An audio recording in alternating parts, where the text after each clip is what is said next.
तो स्वप्न में एक महापुरुष प्रकट हुए और कहा कि कभी मत डांटना, जानते हो तुम ये कौन है? उनका जानने की जरूरत नहीं है। हम केवल इतना जानते हैं कि हमें सौभाग्य देने के लिए जब ये पुत्र रूप में आए हैं तो डांटा भी है, जरूरत पड़ने पर इनको चपत भी लगाएंगे। हमें नहीं जानना है कौन है, हम जानते हैं हमारे लिए। बात समझ पा रहे? ये सिद्धांत है और ये संबंध है। सिद्धांत है, जानते हो कौन है? ब्रजवासी है। संबंध क्या है? हमें नहीं जानना।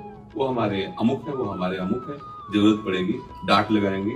अब ऐसा थोड़ी हम लोग पत्नी रूप से कोई ब्रजवासी कन्या प्राप्त हुई है तो रोज बैठकर आरती पूजा थोड़ी करेंगे, उससे पत्नी जैसा ही व्यवहार रखेंगे, क्योंकि वो हमें सौभाग्य देने के लिए इस संबंध में आए।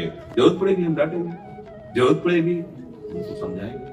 अब उसमें थोड़ी कि अगर हम डांटे तो ये है हमारा भागवतिक सिद्धांत और ये है आपका संबंध।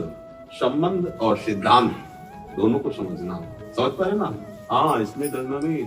जरूरत पड़ेगी तो डांट लगेगी, जरूरत पड़ेगी तो हम प्यार से बात करेंगे, जरूरत पड़ेगी तो शासन से भी बात करेंगे, क्योंकि हमें भगवान ने ये संबंध दिया है। तो उसमें जरूरत पड़ेगी, मान लो जो रिश्ते हैं, जो नाते हैं, जो संबंधी, उनसे हम उस तरह व्यवहार करेंगे, उसके अनुकूल व्यवहार करेंगे। अब उसमें वहां वो सिद्धांत नहीं चल सकता।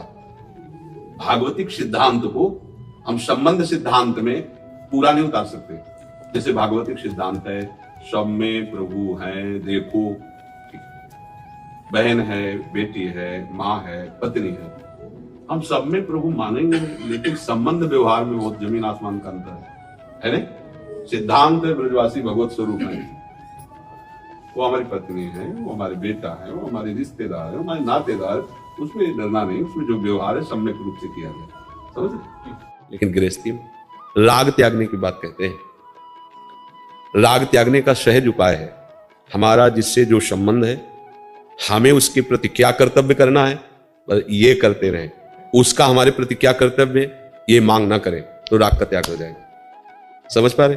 ये हमारे माता है, हमारे पिता है, हमारी पत्नी, हमारा पुत्र है, ये हमारा इनके लिए क्या कर्तव्य है उसका आप पालन करो तो राग नष्ट हो जाएगा और प्रभु से अनुराग होने लगेगा। हम फंस कहां जाते हैं कि हम इनके पति हैं तो इसका हमारे प्रति क्या कर्तव्य है, हम इनके पुत्र हैं तो इनका हमारे प्रति क्या कर्तव्य है। हम अपने कर्तव्य को तो छुपाए हुए हैं, अपने कर्तव्य को तो देख नहीं रहे, उनका हमारे प्रति क्या कर्तव्य होना चाहिए, बस इसी में हम फंस जाते। इसे कहते हैं राग। और जो राग का परिणाम होता है द्वेष, क्रोधावेश, तभी अपने पूज्य जनों पर हाथ उठा देता है, गाली देता है या घर में लड़ाई झगड़ा करता है। कारण उसका होता है वो सही समझ ना होने के कारण, नहीं तो घर में रहते हुए भी वो महात्मा है। अपने कर्तव्य को देख करके सबके प्रति अपना व्यवहार जो शास्त्र सम्मत है वैसा करे तो आप देखो राग नहीं रह जाएगा। ये युक्ति है।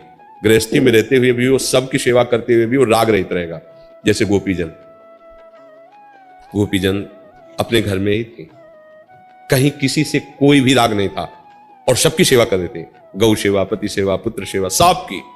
जैसे एक उत्तम गृहिणी ऐसे दिनचर्या थी उनकी, पढ़ के देख लो, धान कूटना, लीपना, पोतना, सब कार्य वैसे ही थे, पर किसी से राग नहीं था, ना अपने शरीर से न किसी शरीर संबंधियों से। हर समय श्री कृष्ण अनुराग में मगन रहते, महान रास में उनका प्रवेश हो गया, वो श्री कृष्ण की प्यारी बनी। बस यही हमारी भक्ति का स्वरूप होना चाहिए।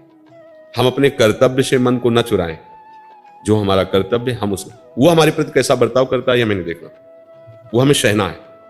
हम अच्छा कर रहे हैं, वो हमारे साथ बुरा कर रहा है तो हमारा कोई प्रारब्ध है, हम उसे सह रहे हैं, पर हम बुरा नहीं कर सकते।